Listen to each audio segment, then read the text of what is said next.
Hello again everyone, and welcome back to Learn Linux TV. When it comes to Linux, it can be very hard to get started with it, mainly because there's just too many options. We have Fedora, Ubuntu, OpenSUSE, Linux Mint, Debian, and a number of others, actually a ton of others. So how do you go about actually deciding which Linux distro should be your daily driver? Well, in this video, I'm going to give you a challenge. It's called the Last Distro Standing Challenge, and through this challenge, you can actually find out which distro should be your daily driver. And the basic idea with this challenge is that you'll put multiple Linux distros through a structured elimination process over time until only one remains standing. And it's not just a useful exercise, it's also a lot of fun. Now, with that said, I also want to point out that being a distro hopper isn't necessarily a bad thing at all. In fact, I even made an entire video recently explaining why distro hopping can actually be an awesome experience and why experimenting with different distros is one of the best ways to learn more about Linux overall. But if you've reached a point where you genuinely want to settle on a primary distro and stop second-guessing your choices every few weeks, then this challenge might be exactly what you need. And the process I'm going to show you today can help you narrow things down in a much more structured way instead of endlessly bouncing between distributions without ever making a final decision. So in this video, I'm going to show you how to set up the Last Distro Standing Challenge and also go through the process of using it to decide on your primary driver distro. And you know what? Enough talk. Let's actually dive into the Last Distro Standing Challenge and see how exactly it works.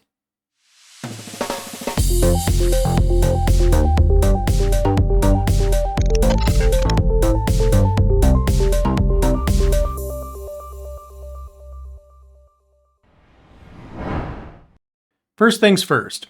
Like I mentioned during the intro, there's an overwhelming number of Linux distributions available nowadays, and trying to make a final decision can honestly become pretty daunting. In fact, I think one of the biggest problems beginners often run into is something called choice fatigue.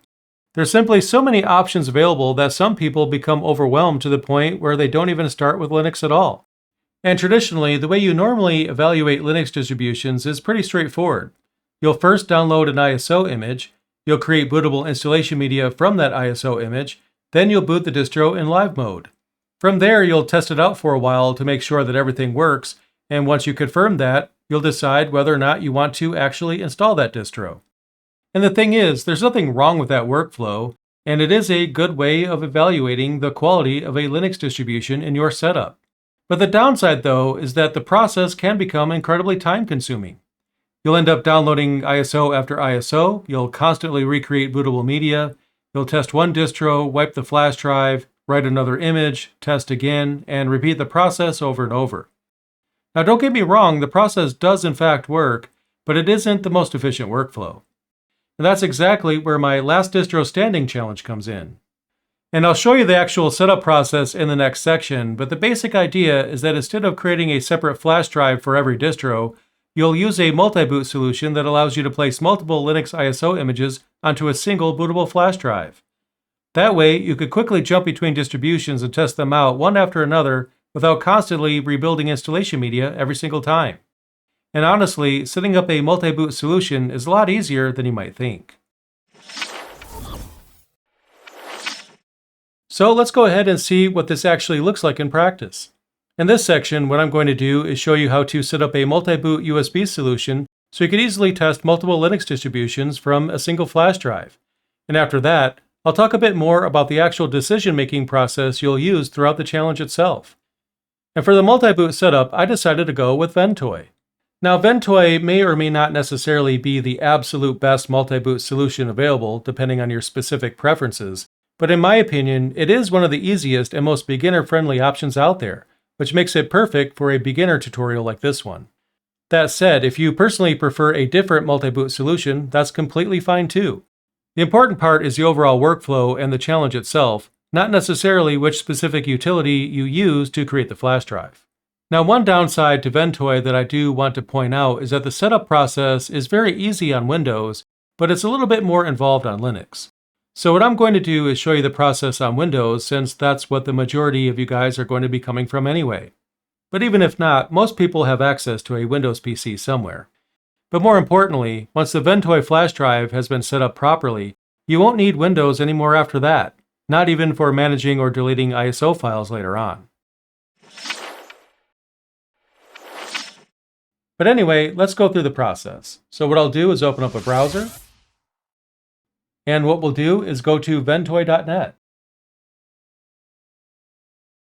And here we have the website for Ventoy. So what we're going to do is click the downloads link. We see it right here. And if we scroll down, we have a few download options. So I'll choose the Windows option.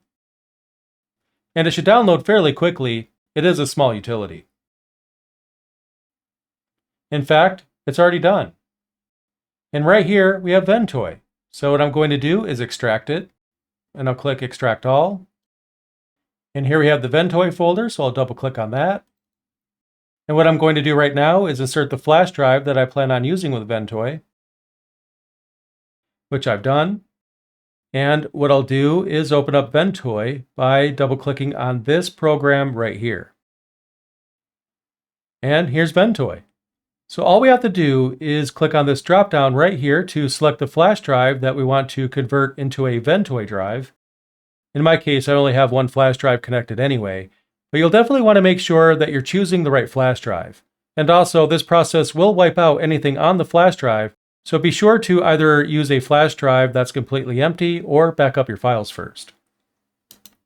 Anyway, what I'll do is click the Install button. I'll say yes. Yes again. And according to this, Ventoy has successfully installed on my flash drive. We'll get back to the video in just a moment, but first I wanted to let you know that I just finished writing my latest book. It's called Switching to Linux, a Practical Guide for Windows and Mac Users, and it's coming out very soon. And this book is a beginner-focused guide for people that are coming from Windows or Mac OS who are tired of their computer working against them.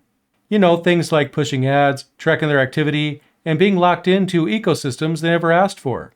So if you want to switch to Linux, then this book is for you. And it covers everything you'll need to know to make the switch successful. Things like choosing a distro, installing it, running your applications, connecting your hardware, staying secure, and even gaming. And by the time you're done with the book, you'll have all the knowledge you'll need to confidently make the switch to Linux. As for me, I've spent over 2 decades working with Linux professionally, and along the way I've seen the same stumbling blocks trip up new users over and over again. And this book was written specifically around solving exactly those problems. And right now, I'm just putting the finishing touches on this book, and it's going to come out very soon. In fact, it's going to be shadow dropped. So now is the perfect time to join the announcement list using the URL that you see on the screen and also in the description down below. And if you join that list, you'll be notified the moment that it goes live. And you don't have to worry about spam when you join the list. I'll never email you anything other than one message ever, and that message will simply tell you when the book is available. So join the spam-free announcement list and be notified as soon as my latest book is available. I can't wait for you guys to check it out. And with all that said, let's get back to the video.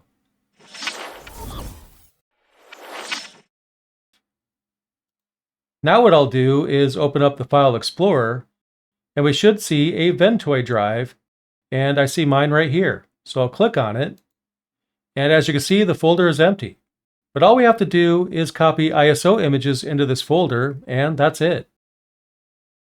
In my Downloads folder, I happen to have Fedora already downloaded, so what I'll do is copy it, and then all I have to do is paste it into the Ventoy folder.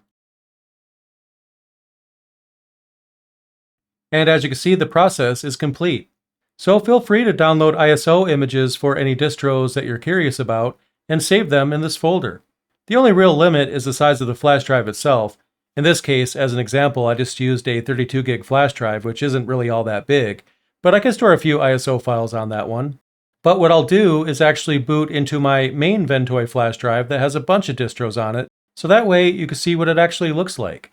What you'll do is insert the flash drive into the computer that you want to check out Linux on, and what you'll do after that is activate your boot menu. In most cases, there's going to be a designated key for every computer that will access the boot menu, and it's going to vary from one computer to another. So what I'll do right now is leave a card on the screen that'll give you some of the most common boot keys by manufacturer. But if you're in doubt, then you could try F7, F11, or F12, as those are the most common keys to access your boot menu. So what I'll do right now is shut down my computer, I'll insert the flash drive, and then I'll show you the process of actually using Ventoy.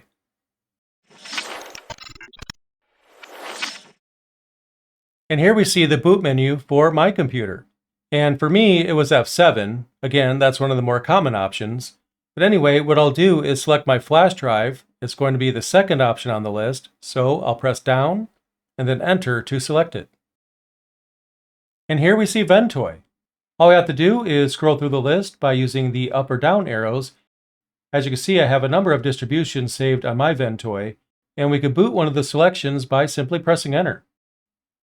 Enter again for normal mode. And as you can see, Ubuntu is booting. I'll press enter to speed through the process, and we'll give it a moment to boot.